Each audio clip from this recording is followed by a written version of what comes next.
Si tu veux savoir comment stabiliser une vidéo sur Premiere Pro, alors ne quitte pas, c'est tout de suite.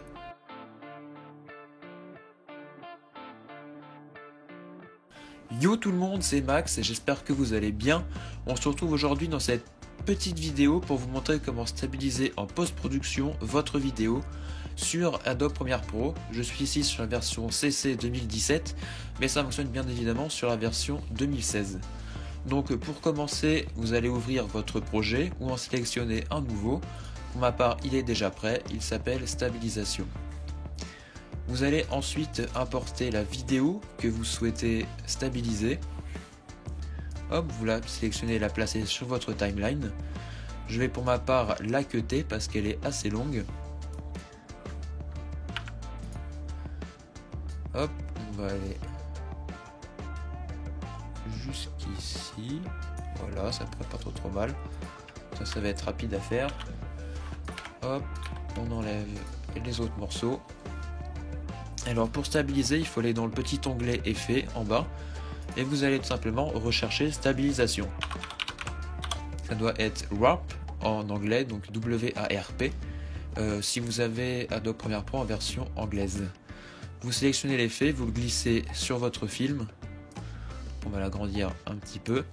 Et là, il va faire en arrière-plan une analyse de votre vidéo.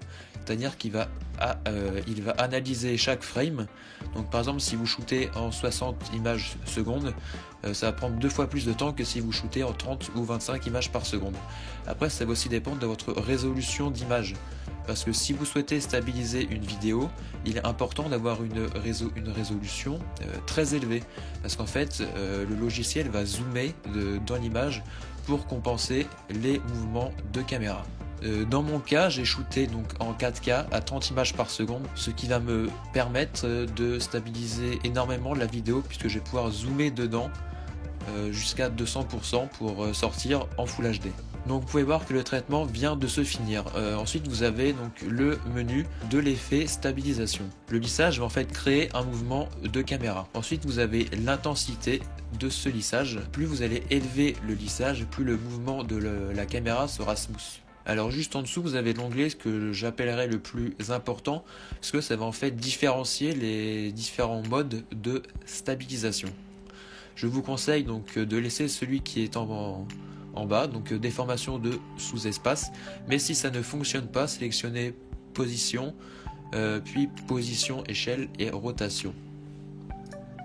Donc pour ma part, je vais rester en déformation de sous-espace. Le deuxième onglet, lui, va choisir quel type de vidéo est-ce que vous voulez en sortie. Par exemple, si vous voulez qu'elle soit juste stabilisée, qu'elle soit stabilisée et recadrée, qu'elle soit stabilisée, recadrée et que l'échelle de la vidéo soit faite automatiquement, ou stabilisée et que les contours soient synthétisés. Pour ma part, soit je mets stabilisé et recadré, ou je mets l'échelle automatique. Vous allez voir que si je mets juste stabilisé et recadré, il y a les bords noirs qui apparaissent, mais qu'on peut corriger juste en dessous avec l'échelle supplémentaire. Bon, vous mettez un petit zoom dans l'image et le problème est réglé. Si votre plan, vous le trouvez toujours moche, il y a toujours un petit onglet avancé ici qui vous permet de faire une analyse détaillée de votre plan, ce qui va augmenter la stabilisation mais demander beaucoup plus de ressources processeur à l'ordinateur.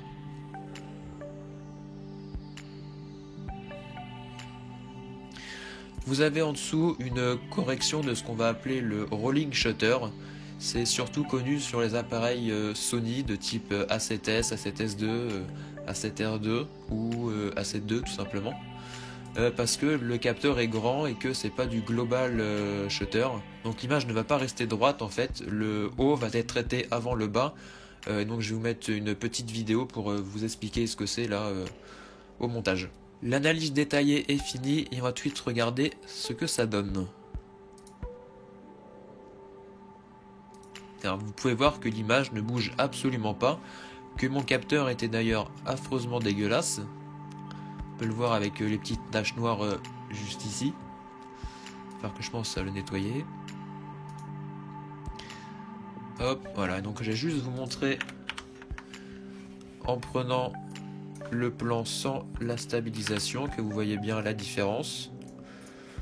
Hop, on va juste retirer l'effet de stabilisation. Je vais vous mettre les deux à la suite et vous allez voir la différence qu'il y a entre les deux.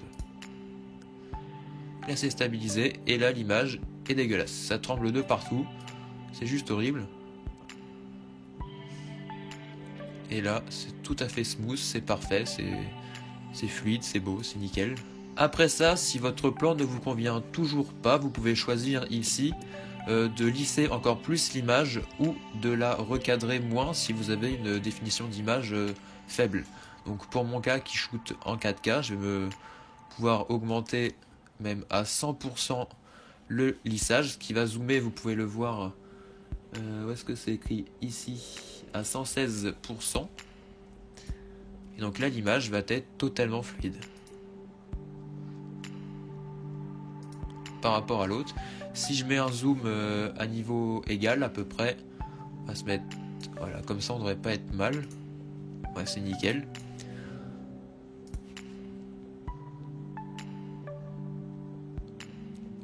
Il y a quand même une grosse différence, hein. Donc je vais faire le rendu et vous mettre ça à la fin de la vidéo. Sur ce, j'espère que cette petite vidéo assez courte t'a plu. Je t'ai appris aujourd'hui comment stabiliser une vidéo en post-production et d'autres vidéos tutoriels vont arriver sur Premiere Pro. J'espère que ça t'a plu, pense à laisser un petit like, à t'abonner si c'est pas fait et on se retrouve dans une prochaine vidéo. Ciao tout le monde, c'était Max.